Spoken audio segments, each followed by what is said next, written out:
Olá, pessoal. A nossa equipe ficou responsável por falar do tema de terraplenagem e os discentes responsáveis por esse tema são José Odair da Silva, Laiana Gomes, Nailton Douglas Reis e eu, que sou Tamires Freitas.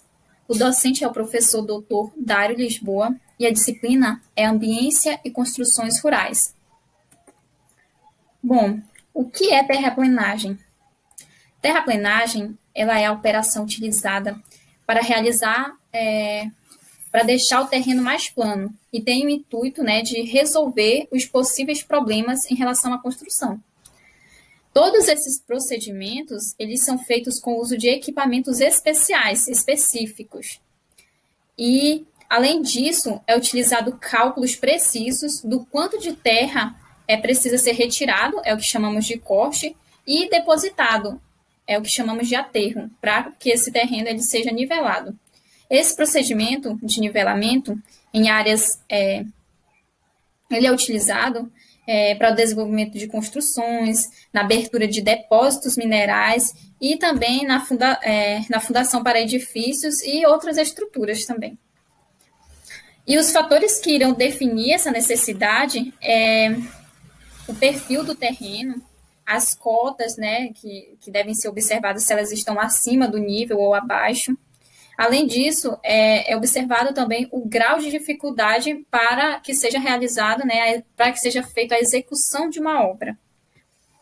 E aqui temos também os métodos que são utilizados na terraplenagem, né? Temos aí somente a retirada da terra, o aterramento, que é quando é preciso colocar terra no terreno, a drenagem, quando é necessário fazer a retirada de água, o destocamento, quando é necessário fazer a retirada de restos de árvores, de plantas, isso é muito realizado também. A demolição, quando é necessário fazer a retirada de uma construção que já tem ali naquele terreno, né, para que seja executado uma nova. E também a compactação do solo, quando é utilizado rolos compressores para deixar o terreno mais estável, que é o que a gente pode observar nessa imagem aí, essa máquina fazendo essa compactação desse solo. Para que ocorra a liberação do projeto, são necessárias algumas licenças, sendo elas licença prévia, que é concedida pelo órgão ambiental na fase preliminar do planejamento do empreendimento. A licença prévia aprova a localização e a concepção do projeto. Licença de instalação é concedida pelo órgão ambiental para autorizar a instalação do empreendimento. Temos também a licença de operação, que é concedida para autorizar a operação do empreendimento. Temos também o checklist de supressão de florestas, que é muito utilizado na construção civil e outros tipos de atividades que pretendem fazer uso alternativo do solo. Deve ser autorizado pelos órgãos ambientais responsáveis, nesse caso, acima do Estado.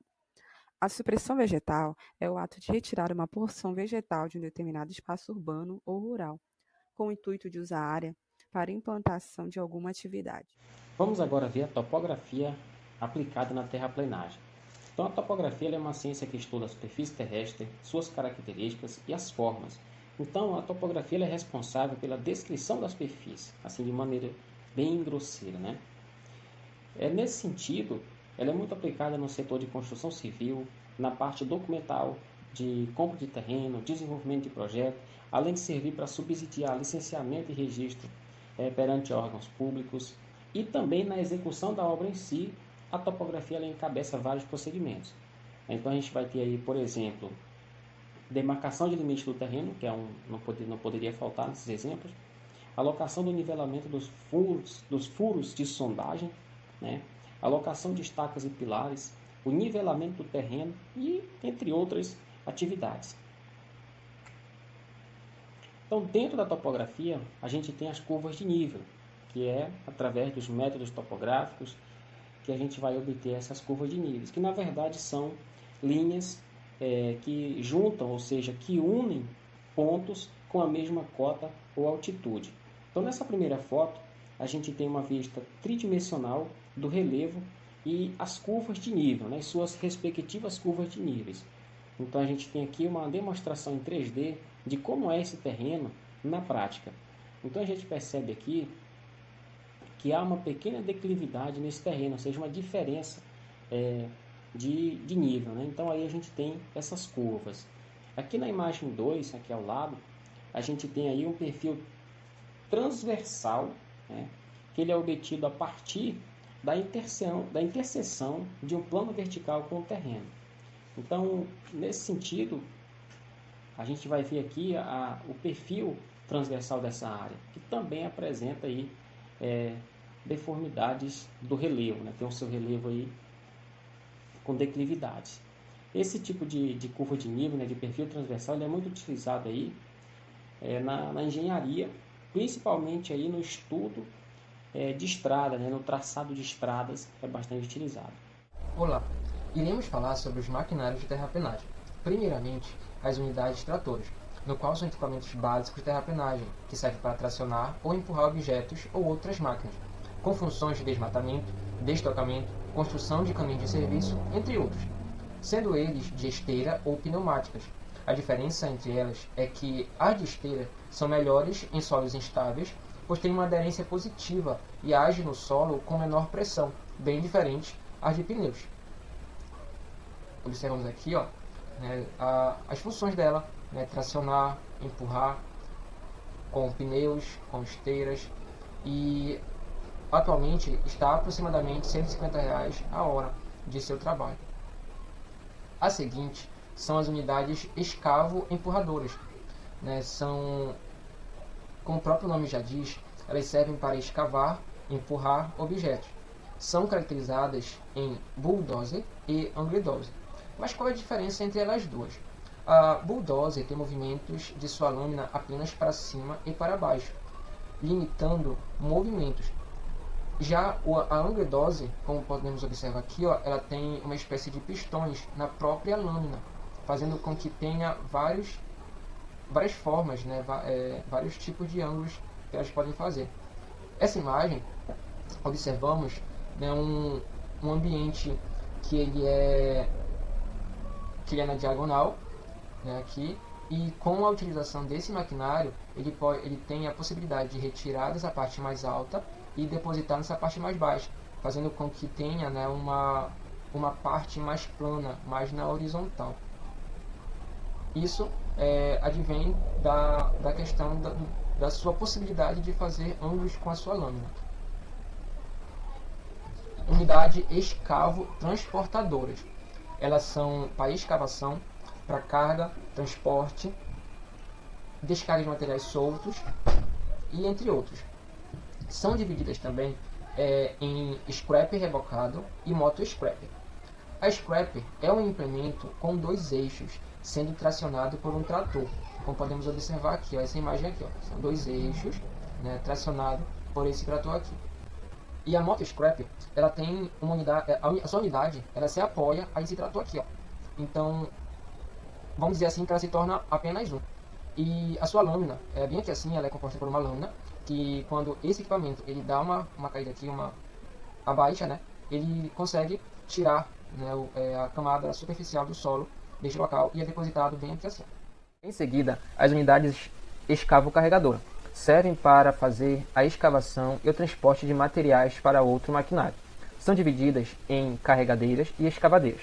As carregadeiras podem ser pneumáticas articuladas ou esteiras, como podemos observar aqui, a pneumática articulada. Por que articulada? Porque entre seus 2 eixos ela pode fazer uma movimentação para mudar a sua direção. Já as de esteiras, elas têm o escarificador aqui atrás e a sua caçamba, porém ela não tem nenhuma articulação. Dessa forma, ela pode fazer o movimento contrário, né, um horário e outro anti-horário de suas esteiras, fazendo com que possa mudar de direção. E as escavadeiras, elas trabalham estacionadas, né, elas trabalham paradas. São com caçambas acionadas por cabo de aço ou cilindros hidráulicos. E elas são divididas entre elas são a pá frontal ou shovel, a com caçamba de arrasto ou dragline, as mandíbulas ou clamshell e a reta escavadeira ou black shovel. A pá frontal ou shovel é essa que a gente está vendo aqui na frente, né? Qual a diferença dela para as que a gente sempre comum a gente vê no nosso dia a dia? É a sua caçamba, né? Porque ela é uma caçamba frontal. Só para título de curiosidade, o nome que eu achei, né, nas minhas pesquisas não é concha, né, como a gente comumente fala, é caçamba. Então essa caçamba aqui, ela é frontal, fazendo com que ela possa levantar, né, sua arte e alcançar taludes bem mais altos do que a própria máquina, tá ok? E essa daqui é a concaçamba de arrasto. Eu achei bem interessante, eu nunca tinha visto. Ela tem a sua arte estilo treliça e ela não é hidráulica, ela trabalha com cabos, né? Então, cabos de aço. E essa aqui é a sua caçamba. Então ela abaixa, né, joga a sua caçamba e depois vai puxando com os seus cabos de aço. Esse daqui é a mandíbula. Bem interessante, né? O nome próprio praticamente já diz, né? A sua mandíbula, ela fecha as duas conchas. Ela pode também tirar, né, solo, tirar material de locais alagados. E é bem interessante isso daqui também. Ó, essa daqui é outra. Eu peguei um desenho, né, um brinquedo, para ficar mais fácil para entendimento, né, para ficar bem mais tranquilo. E essa daqui é a reto escavadeira, né, ou black shovel. Essa daqui, a diferença dessa para essa, no caso seria a sua concha, que essa daqui já é para baixo, sua concha é para baixo, e ela já pega já materiais abaixo, né, do local, do nível do seu equipamento. E esse daqui tem uma concha na frente, e a que a gente sempre também comum vê é a reto escavadeira hidráulica, né, mais popularmente chamada. As unidades aplanadoras são equipamentos dedicados essencialmente às operações de acabamento final da área terraplanada. Uma diversificação de ângulos quanto à sua lâmina de corte e acabamento do solo. Eu achei muito interessante nessa máquina porque, deixa eu passar para outra imagem, ela pode fazer ela tem uma diversidade de ângulos, né, para fazer o acabamento desse local. Como podemos observar aqui na frente, deixa eu voltar aqui rapidinho para nós observar melhor, aqui ó, bem aqui, né, ela fala acabamentos a ser efetuado com a motoniveladora. Então justamente ó, essa pequena camada, né, que fica, a motoniveladora vem para fazer o seu acabamento final. Ela contém, né, um escarificador também aqui atrás. A sua lâmina tem os seus pistões, né, para fazer a diversidade de ângulos. Aqui também tem a possibilidade de fazer, né, uma movimentação, e seus pneus também, né, podem fazer essa movimentação também nos pneus. As unidades transportadoras, elas servem apenas para transporte e descarga, né? Quando a moto scrapper ela acaba sendo antieconômico, aí as unidades transportadoras entram em ação, né? Justamente por isso. E são aproximadamente, seu valor está entre R$260 por hora, né? E elas são divididas entre caminhão basculhante, entre vagões, dumpers e caminhões fora de estrada. Os caminhões basculhantes é justamente esse que a gente está vendo aqui, ó. Eles têm a sua caçamba, né, com o acionamento de pistão e a sua descarga traseira. Os vagões, eles podem ser rebocados, né, por um trator do mesmo estilo dos caminhões basculhantes e por cavalinhos, né, de carretas também. E os dumpers, bem interessante também, nunca tinha visto, tem a sua facilidade em relação ao motorista, né, ao operador, de ficar de frente, independente se o veículo está de frente ou de costa, ou de ré, né, porque tem o seu posicionamento da sua cabine estratégica e também tem o seu funcionamento de rotação. É bem interessante. Aqui também tem a possibilidade rotacional dessa concha, porque ela é para cá, é bem interessante. E esses aqui são os caminhões fora de estrada. Dificilmente vemos, né, no nosso dia a dia por conta do seu tamanho, por conta de não caber numa estrada comum, e a sua carga, né, a sua capacidade de carga é bem mais alta, é bem maior do que um caminhão basculhante. E as unidades compactadoras, né, servem basicamente para densificar solos, reduzindo vazios e maior estabilidade. Eles são divididos entre rolo pneumático, rolo pé de carneiro e rolos vibratórios. Esse daqui é o rolo pneumático, né, ele advém com vários rolos, né, tanto na frente quanto atrás de pneus, e tem a possibilidade de fazer a calibração de cada um deles, né, dependendo do solo que você quer. Esse aqui é o pé de carneiro, né, ele vai fazendo vários,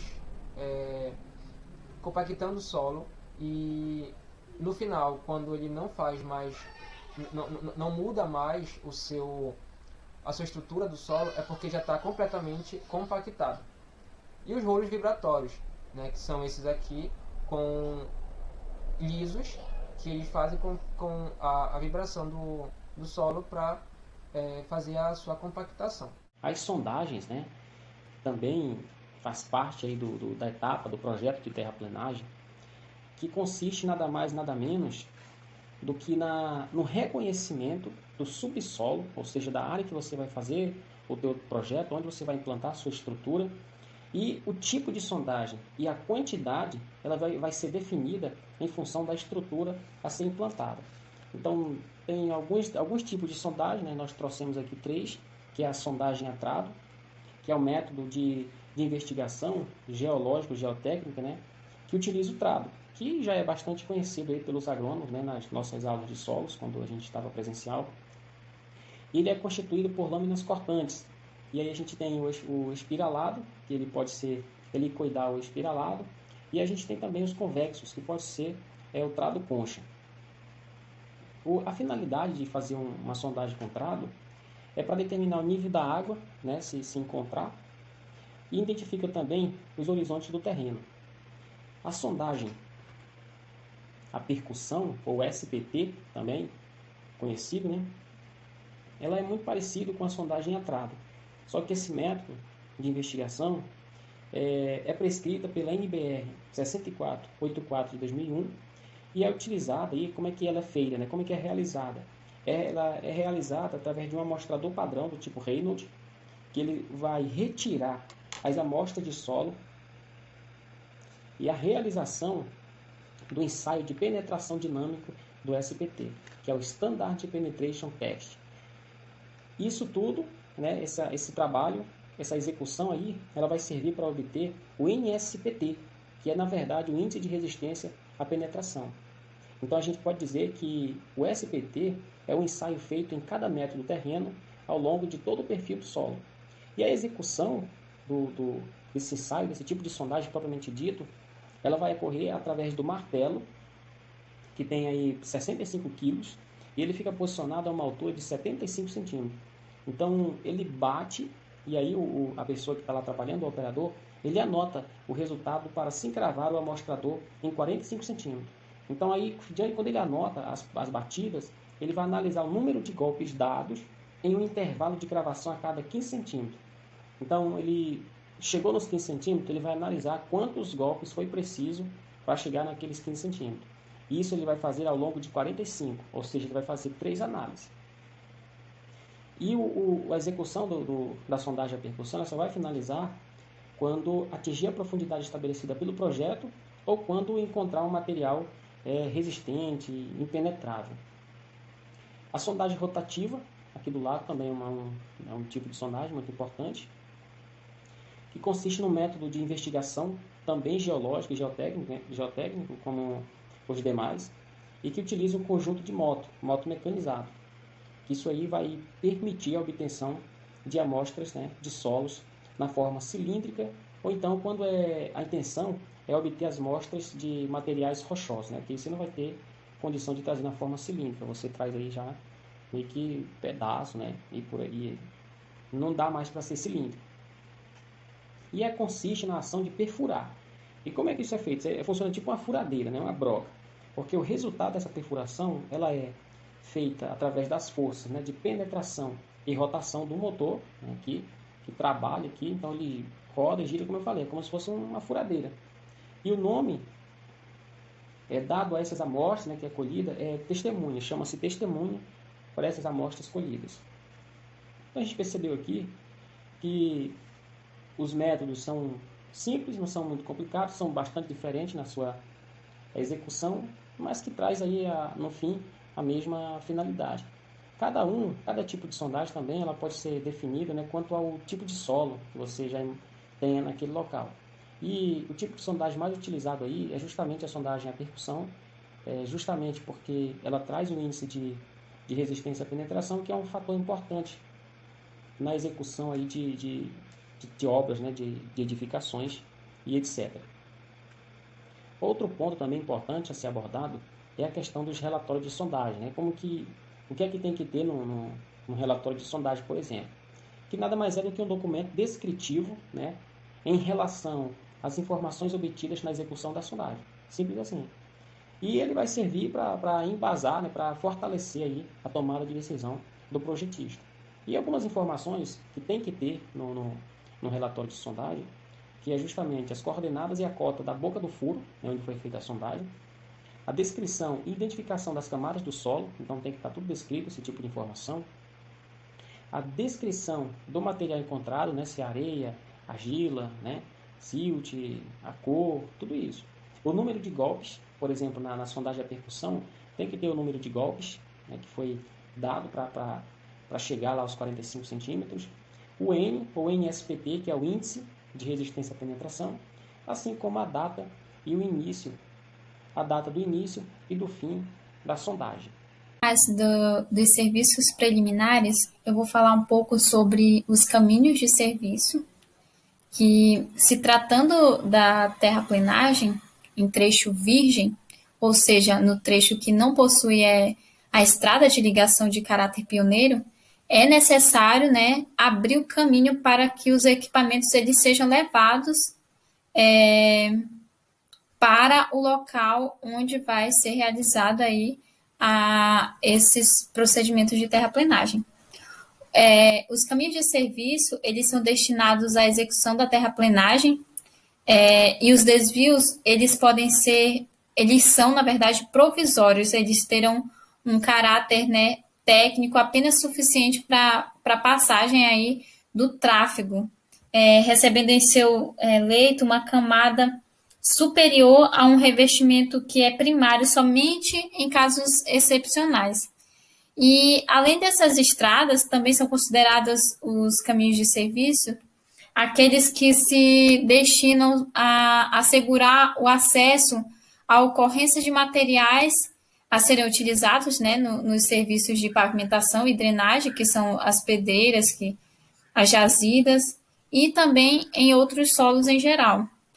E vale ressaltar que esses caminhos de serviços, eles têm apenas um caráter temporário de utilização. Eles só são feitos para a realização desses serviços aí preliminares de terraplenagem. Principalmente são feitos quando não tem acesso, não tem uma estrada de acesso para esse local. Aí são criados esses caminhos de serviços. Aqui na imagem a gente pode observar essa imagem. Outros serviços preliminares são os cortes e aterros. O que seriam os cortes? Os cortes são segmentos que requerem aí uma escavação do terreno para que possa alcançar a linha do grade projetado. Nesse caso aqui na imagem, ó, essa seria a área de corte, para poder deixar esse terreno mais nivelado. Aqui temos uma definição. A área de corte é a parte que se corta e retira, é retirado. No caso, é retirada essa quantidade aqui de terra. O material retirado, se de boa qualidade, ele pode ser usado para a construção do aterro. Caso contrário, joga-se fora em área de botaforas, que eu vou explicar um pouquinho mais à frente o que são botaforas. E a área de aterro constitui os segmentos cuja a implementação requer o depósito de materiais para a composição do corpo estatal segundo os gabaritos do projeto. Esses materiais de aterro, eles se originam geralmente dos cortes, é retirado aqui dos cortes e colocados aqui. São feitos aí a substituição, né? Tirado de um local e colocado no outro. Ou também são feitos empréstimos de outras áreas para compensar, para fazer esse solo mais plano. Aqui temos uma definição, né, de aterro, que é a parte que se enche, que se aterra do talude, do material de boa qualidade. Pode-se usar o material retirado do corte ou buscar em área de empréstimo, que foi o que eu falei. Aqui nessa imagem temos também uma parte aqui de corte, né, que vai ser retirado, e aterro, que é onde precisa ser colocado a terra para deixar esse terreno mais plano, para fazer o nivelamento da área. E aqui temos os botaforas. O que são botaforas? Eles nada mais é do que os locais onde são levados como é que se diz? O restante dos materiais que não vão ser utilizados mais. O excesso que são insatisfatórios, né? Eles são escavados dos cortes e eles são destinados a outras áreas externas, que são essas áreas aqui, que são criados em outros locais. E esse local de depósito desses materiais, eles devem ser criteriosamente definidos, a fim de não causar efeitos danosos a outras obras de construção e também ao meio ambiente, que é um ponto que a gente, estudando mais sobre isso, a gente vê muito essa questão do meio ambiente em relação aos botaforas, tem que ser bastante criterioso em relação a isso. E o local onde são descartados os materiais provenientes dessas obras de terraplenagem, que envolve escavação e remoção de terra, ou ainda também as demolições e reformas que necessitam também da remoção desses entulhos que são levados para esses locais conhecidos como botaforas. Solos inconsistentes. Existem algumas situações peculiares impostas pela geologia do terreno. Logo, o projetista se vê com problemas nas fundações do aterro. Um solo com baixa resistência ao cisalhamento é incapaz de suportar as pressões exercidas pelos aterros, sem apresentar rupturas ou deformações. Logo, necessitamos de ações reparadoras, e algumas delas são a fundação com geossintético. Os produtos geossintéticos são feitos de materiais fabricados a partir de polímeros para a aplicação de obras geotécnicas, utilizados em aterro sobre solos moles. Eles servem como um reforço de base. Temos também a técnica da troca de solo, que é quando a consistência do solo original não é boa o suficiente, não é firme, para suportar a carga da futura edificação. É feito um estudo através da sondagem para se conhecer o solo. Após o resultado, é realizada a remoção do solo inconsistente e feito o processo de aterro. Temos também a criação de talude, que é um reforço para o solo para evitar possíveis problemas de erosão ou para evitar quedas de blocos. Agora eu vou falar para vocês sobre locação de obra. O que seria a locação de obra? Bom, a locação de obra nada mais é do que o processo de transferência dos elementos da planta baixa de uma edificação para o terreno em que será realizada a obra. Essa transferência ela é realizada por meio de marcações no terreno, a gente observa aqui na imagem, com o auxílio de panteletes e também de linhas de nylon, que são muito utilizadas. A locação de uma obra uma das etapas mais importantes para a garantia da funcionalidade e também da qualidade de toda a construção. Porque qualquer erro que venha a acontecer durante esse procedimento pode causar danos a elementos estruturais, gerando trincas, fissuras e até mesmo o colapso. Aqui temos o passo a passo da locação de obra. O primeiro passo é a limpeza do terreno, que é necessário fazer essa limpeza. Segundo passo é o acompanhamento com o profissional, que geralmente é o engenheiro civil, é o topógrafo, profissional da topografia, né? Terceiro passo é definir as referências, fazer a definição da referência de nível e também da referência pela qual será feita a locação, os pontos de referência. O quarto passo é a marcação dos gabaritos, que seria isso aqui, ó, os gabaritos. é necessário fazer essa marcação aí. Quinto passo é a execução dos gabaritos, que é o momento em que esses gabaritos serão colocados aqui. Serão pregados, eu diria. O sexto passo é a execução das tabeiras, que é onde serão colocadas essas tabeiras aqui, chamadas também de gabaritos. O sétimo passo é ajustar a locação. O que seria isso? É pregar os sarrapos no topo dos pontaletes, travas, o gabarito com mãos francesas e também pintar o gabarito na cor branca, para deixar ele demarcado. O oitavo passo é marcar os elementos do gabarito. Como seria feita essa marcação? Geralmente essa marcação é feita identificando as tabeiras com os nomes dos elementos. Geralmente é feito com uma tinta de cor forte, uma cor vermelha, por exemplo, que é para dar um destaque maior e uma visibilidade nas marcações. O nono passo é identificar os elementos. Identificar na tabeira os nomes dos elementos, né? Acho que eu já falei disso daqui, identificar os elementos. O décimo, que é a definição dos eixos. O que seria isso? A definição dos eixos seria esticar um arame e pelos dois eixos do elemento estrutural a ser locado, que seria a pilha, a sapata, a tubulação, estaca ou qualquer outra coisa. Fazer essa esticagem desse arame. Bem aqui. E o último passo, né, que é o 11, é locar as formas. Para os elementos com seção não circular, como os triângulos, retângulos ou poligonais, descer uma pruma em cada lateral para definição da posição das faces. E também cravar um piquete nos pontos definidos pelo aprumo e fazer a locação das formas. Então, são esses os passos. Falei um pouquinho corrido por conta do tempo, mas são esses aí os passos a serem seguidos na locação de obra. Cálculo de tensão admissível do solo. Uma das formas de calcular é por meio do ensaio do SPT.